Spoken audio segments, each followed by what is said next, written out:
और चलिए पहाड़ की खबरें लेकर एक बार फिर से हाजिर हैं। मैं हूं आपके साथ शीनम और मेरी सहयोगी नीलू मेरे साथ मौजूद हैं। अब बात करते हैं सबसे पहले देहरादून की। शुक्रवार को धामी कैबिनेट की यहां पर अहम बैठक हुई। बैठक में बड़ा फैसला लिया गया है अधीनस्थ सेवा चयन आयोग से। जब फिलहाल कोई भर्ती अब आने वाले वक्त में नहीं होगी और अब यूके SSSC की सभी परीक्षाओं को लोक सेवा आयोग के हवाले कर दिया गया है। अधीनस्थ सेवा चयन आयोग को करीबन 7,000 पदों पर भर्ती करनी थी, जिनमें से कुछ पदों पर भर्ती परीक्षा हो चुकी थी, लेकिन अब सभी परीक्षाओं को रद्द कर दिया गया है और लोक सेवा आयोग ये परीक्षाएं दोबारा करवाएगा और फीस ले चुके कैंडिडेट को दोबारा फीस नहीं देनी होगी। करीबन 770 ऐसे पद हैं जिन पर परीक्षा हो चुकी है, रिजल्ट नहीं आया है। ये सभी परीक्षाएं रद्द कर दी गई हैं और यूके SSSC की विवादित परीक्षाओं पर लोक सेवा आयोग से ही राय मांगी जाएगी कि आखिर इनका क्या किया जाए।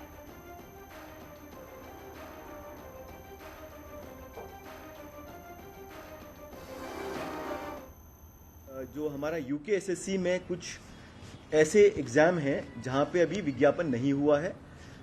दूसरी कैटेगरी है ऐसे एग्जाम है जहां पे विज्ञापन हुआ है परंतु कोई परीक्षा नहीं हुई है। तीसरा कैटेगरी ऐसी है जहां पे एग्जाम हुए हैं परंतु रिजल्ट डिक्लेयर नहीं हुआ है उसका।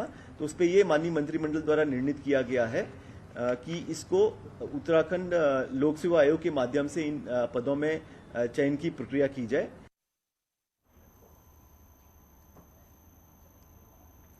और यूके SSSC भर्ती रद्द के कैबिनेट के फैसले पर हरीश रावत ने सवाल खड़े कर दिए हैं। रामनगर पहुंचे हरीश रावत ने कहा कि जिन युवाओं ने अपनी मेहनत के बल पर नियुक्ति पाई उसके साथ ये अन्याय क्यों?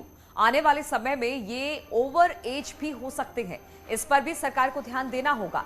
उन्होंने लोक सेवा आयोग से इस भर्तियों को किए जाने पर भी सवाल खड़े किए। न्यूज 18 ने हरीश रावत से खास बातचीत की।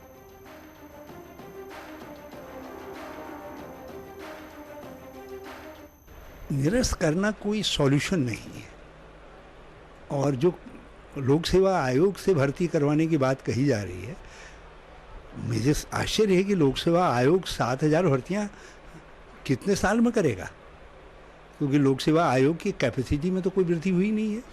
और जो लोक सेवा आयोग जो है 300 भर्तियां करवाने में या 500 भर्तियां करवाने में लड़खड़ा जा रहा है, वो 7,000 भर्तियां कैसे करेगा? तो सबसे बड़ी बात यह है कि जिन बच्चों ने आवेदन किया था,